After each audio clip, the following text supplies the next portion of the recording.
This is section 2.2 part 1. We're using the tangent ratio to calculate lengths in triangles.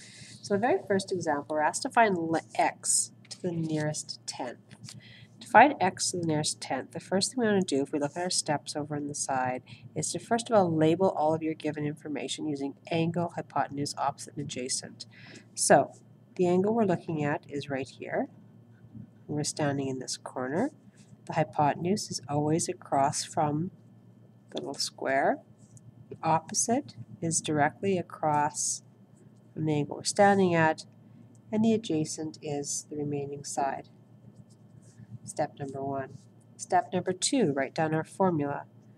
Tan of A is equal to opposite over adjacent.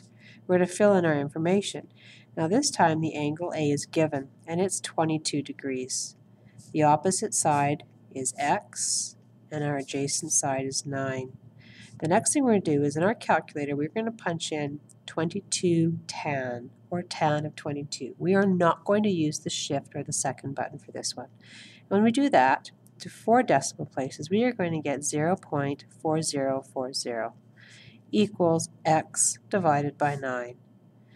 Our trick next is to put this over 1. And we're going to do what's called cross multiply.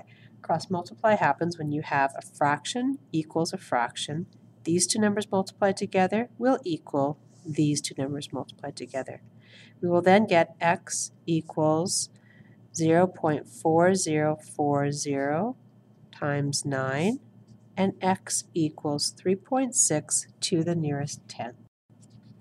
This is section 2.2, part 2. And it's our second example. You're asked to find the length of RS to the nearest hundredth. And sides that are named with capital letters refer to the side between the angles at R and S. So, again, let's label our triangle. And we are standing right here. The next thing we label is our hypotenuse, which is right here. Our opposite, across from where we're standing.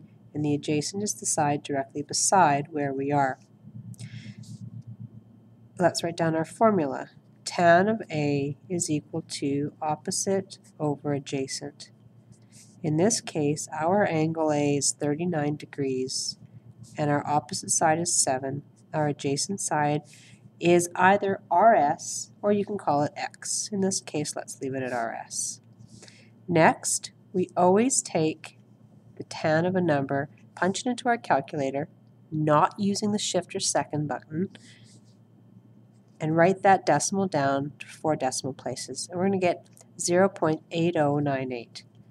Again, don't forget to double check that your calculator is in degrees or D mode. If it says G or grad or R or rad, you have a problem. So this is equal to 7 over RS. We are then going to put this over 1, and we are going to cross multiply. These two together multiplied will equal these two together multiplied. And we are going to get 7 times 1 is equal to RS times 0.8098. Your job is to get this RS by himself. And right now, he is hanging out with this decimal here. It's kind of like saying 10 equals 2x. If I gave you that question, you would divide both sides by 2, and you would get the x by itself, and x would be 5. In this question here, we are actually going to divide both sides by a decimal, 0.8098. And when we do that, we get RS is equal to 8.64 to the nearest hundredth. This question refers to section 2.2, part 3. We have a car parked in front of the old train station in Regina, and the first thing you want to do is you want to draw a picture of kind of what's going on. And I'm not an artist, you all know that. So here's the car, here's the person, there's the ground, there's the building, there's the bird. We know that initially the building is 21 meters tall, and we know that the person in the Model T looks up at an angle of elevation of 65 degrees. We are asked to find out how far the car is from the building. And the car is from the building the distance the car's from the building is that distance x. So again, let's label what we know. Here's the angle we're standing at. This is a right angle, assuming the building is not going to lean over and fall. This is the hypotenuse. This is the opposite side, and this is the adjacent side.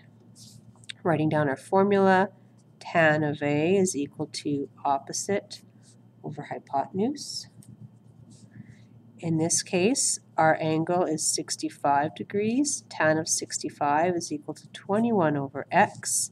Using our calculator, the tan of 65 is 2.1445 equals 21 over x. We're going to put this over 1. We are going to cross multiply. We are going to get 2.1445x equals 21. To get the x by itself now, we need to get rid of this 2.1445. So we divide both sides by it.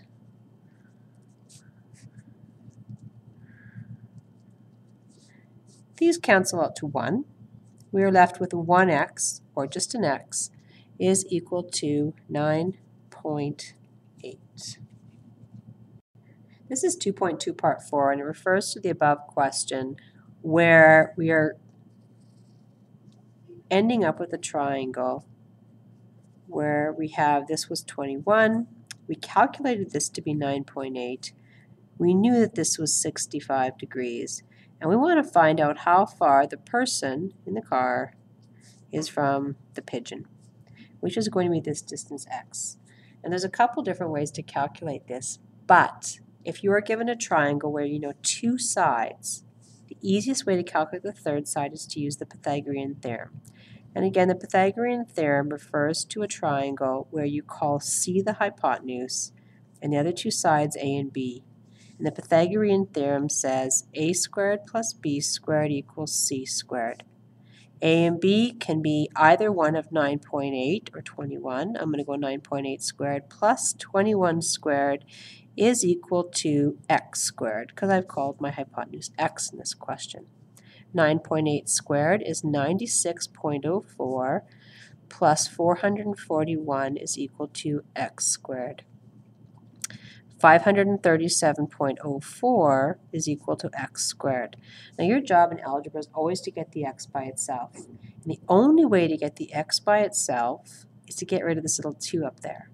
Getting rid of that little 2 is possible by square rooting him. Square rooting an x squared will make it turn into an x. The rule is that you have to treat one side the same as the other. So if I'm going to square root the x squared, I also need to square root this. And I'm going to end up with an answer of 23.17.